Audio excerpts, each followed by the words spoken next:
लगातार कुछ ना कुछ चीजों को लेकर व्यवधान हो रहा है। ये कांग्रेस भी नहीं चाहता, बीजेपी भी नहीं चाहता, हम लोग क्या करेंगे? तो आप लोग इस बात को रख रहे हैं? आप लोग ममता बनर्जी हम लोगों को बता दिया हाउस चलना चाहिए, और बंगाल का बहुत समस्या है। दिल्ली सरकार बंगाल को रुपया नहीं देता, वो आवास योजना की रुपया नहीं देता, वो मनरेगा की रुपया नहीं देता। ममता बनर्जी को हर टाइम रुकने के लिए कोशिश करते, लेकिन उस पर कुछ फायदा नहीं होगा बीजेपी का। लेकिन दादा, कांग्रेस जो लगातार प्रोटेस्ट कर रही है, आप लोग भी तो इंडिया ब्लॉक हम लोग अभी भी ये सोचता है कि मोदी का विकल्प कोई नाम आगामी दिन दूसरा में आएंगे तो हमारे ममता दीदी आएंगे।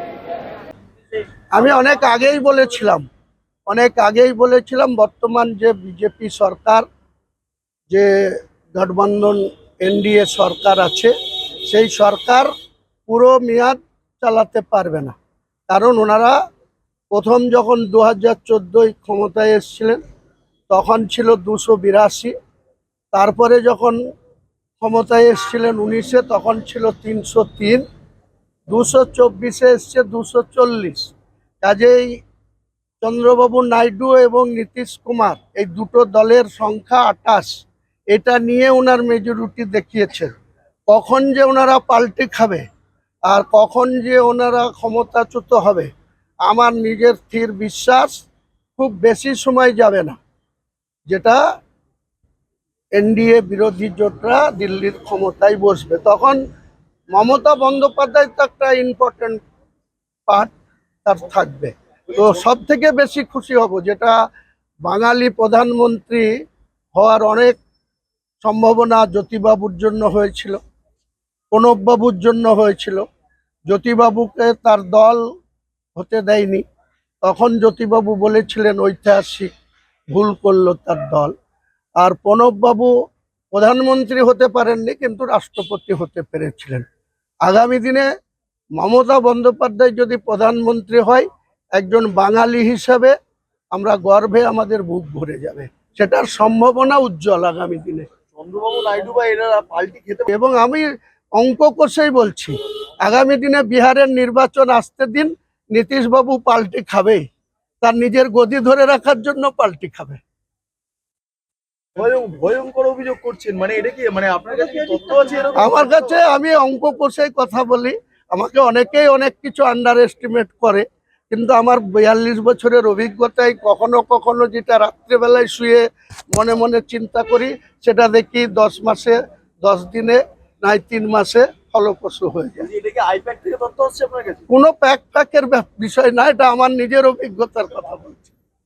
আচ্ছা, বলছি এই বাংলাদেশ নিয়ে এত প্রসঙ্গ আর কাট উত্তর দেন, আপনি হিন্দুদেরও ভাগীরথীতে ভাসি দেওয়ার কথা বলেছিলেন, তাহলে হঠাৎ করে হিন্দু প্রেম আপনার মধ্যে জাগলো প্রথমত, আর দ্বিতীয়ত হচ্ছে বাংলাদেশিরা দখল করতে গেলে তাদেরকে একইভাবে কি ভাসি দেবে? বাংলাদেশের মোকাবেলা করা আমাদের কাছে নস্যি স্বরূপ। আমরা যখন কোনো কিছু টাইমে নস্যি নিয়ে একটু নাকে টানি, তখন দুবার হাঁচি দিলেই সেই ঠান্ডা লাগাও ভালো হয়ে যায় এবং নস্যির যে উপকারিতা সেটা কাজে হয়। তা বাংলাদেশের মোকাবেলা করা পশ্চিমবাংলার 11 কোটি মানুষ নিয়েই এনাফ ইজ এনাফ, যথেষ্ট। এরা এসব পাগলের প্রলাপ বকছে রিজভি পিজভি। হ্যাঁ, মুর্শিদাবাদ আমরা প্রয়োজনে বললাম তো, যখন প্রয়োজন হবে মুর্শিদাবাদের 90 লক্ষ মানুষের মধ্যে আপনি 50% মহিলাদের ছেড়ে দেন, তাদের তো আর বাড়ির বাইরে বার করবো না। আমরা 90 লক্ষ মানুষের মধ্যে 45 লক্ষ মানুষ, তাতে হিন্দু থাকবে, মুসলিম থাকবে, সব জাতি থাকবে। প্রয়োজনে বাংলাদেশের এইসব বর্বরদের বিরুদ্ধে আমরা রাস্তায় নেমে এদেরকে শিখিয়ে দেব যে ভদ্রতা কাকে বলে।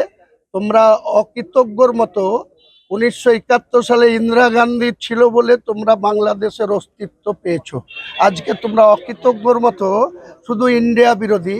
আমি একবার 1989 সালে বাংলাদেশ গিয়েছিলাম, বাংলাদেশের লোকরা এত বর্বর, এত অসভ্য, তখনও দেখেছিলাম শুধু ইন্ডিয়ার বিরুদ্ধে কথাবার্তা, শুধু ইন্ডিয়ার বিরুদ্ধে আক্রমণ। এটা বরদাস্ত করা যায় না। दादा, बोलছি बाबरी में लगातार कुछ ना कुछ चीजों को लेकर व्यवधान हो रहा है। ये कांग्रेस भी नहीं चाहता, बीजेपी भी नहीं चाहता, हम लोग क्या करेंगे? तो आप लोग इस बात को रख रहे हैं? आप लोग ममता बनर्जी हम लोगों को बता दिया हाउस चलना चाहिए, और बंगाल का बहुत समस्या है। दिल्ली सरकार बंगाल को रुपया नहीं देता, वो आवास योजना की रुपया नहीं देता, वो मनरेगा की रुपया नहीं देता। ममता बनर्जी को हर टाइम रुकने के लिए कोशिश करते, लेकिन उस पर कुछ फायदा नहीं होगा बीजेपी का। लेकिन दादा कांग्रेस जो लगातार प्रोटेस्ट कर रही है, आप लोग भी तो इंडिया ब्लॉक हम लोग अभी भी ये सोचता है कि मोदी का विकल्प कोई नाम आगामी दिन दूसरा में आएंगे तो हमारे ममता दीदी आएंगे। আমি অনেক আগেই বলেছিলাম বর্তমান যে বিজেপি সরকার, যে গঠবন্ধন এনডিএ সরকার আছে, সেই সরকার পুরো মেয়াদ চালাতে পারবে না।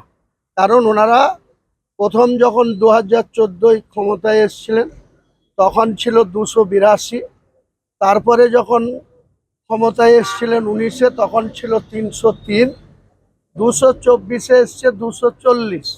কাজেই চন্দ্রবাবু নাইডু এবং নীতিশ কুমার এই দুটো দলের সংখ্যা 28, এটা নিয়ে ওনার মেজরিটি দেখিয়েছেন। কখন যে ওনারা পাল্টে খাবে আর কখন যে ওনারা ক্ষমতাচ্যুত হবে, আমার নিজের স্থির বিশ্বাস খুব বেশি সময় যাবে না, যেটা এনডিএ বিরোধী জোটরা দিল্লির ক্ষমতায় বসবে। তখন মমতা বন্দ্যোপাধ্যায় তো একটা ইম্পর্টেন্ট পার্ট তার থাকবে।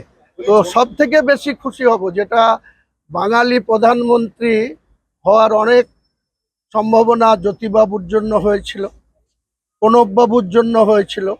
জ্যোতিবাবুকে তার দল হতে দেয়নি, তখন জ্যোতিবাবু বলেছিলেন ঐতিহাসিক ভুল করলো তার দল। আর প্রণববাবু প্রধানমন্ত্রী হতে পারেননি, কিন্তু রাষ্ট্রপতি হতে পেরেছিলেন। আগামী দিনে মমতা বন্দ্যোপাধ্যায় যদি প্রধানমন্ত্রী হয়, একজন বাঙালি হিসাবে আমরা গর্বে আমাদের বুক ভরে যাবে, সেটার সম্ভাবনা উজ্জ্বল আগামী দিনে। চন্দ্রবাবু নাইডু বা এরা পাল্টি খেতে এবং আমি অঙ্ক কষেই বলছি, আগামী দিনে বিহারের নির্বাচন আসতে দিন, নীতিশবাবু পাল্টি খাবেই, তার নিজের গদি ধরে রাখার জন্য পাল্টি খাবে। ভয়ঙ্কর অভিযোগ করছেন, মানে এটা কি, মানে আপনার কাছে কি তথ্য আছে এরকম? আমার কাছে, আমি অঙ্ক কষেই কথা বলি, আমাকে অনেকেই অনেক কিছু আন্ডার এস্টিমেট করে, কিন্তু আমার 42 বছরের অভিজ্ঞতায় কখনো কখনো যেটা রাত্রেবেলায় শুয়ে মনে মনে চিন্তা করি, সেটা দেখি 10 মাসে 10 দিনে নাই 3 মাসে ফলপ্রসূ হয়ে যায়। এটা কি আইপ্যাক থেকে তথ্য হচ্ছে আপনার কাছে? কোনো প্যাকের বিষয় না, এটা আমার নিজের অভিজ্ঞতার কথা বলছি। আচ্ছা, বলছি এই বাংলাদেশ নিয়ে এত প্রসঙ্গ আর কাট উত্তর দেন। আপনি হিন্দুদেরও ভাগীরথীতে ভাসিয়ে দেওয়ার কথা বলেছিলেন, তাহলে হঠাৎ করে হিন্দু প্রেম আপনার মধ্যে জাগলো প্রথমত, আর দ্বিতীয়ত হচ্ছে বাংলাদেশিরা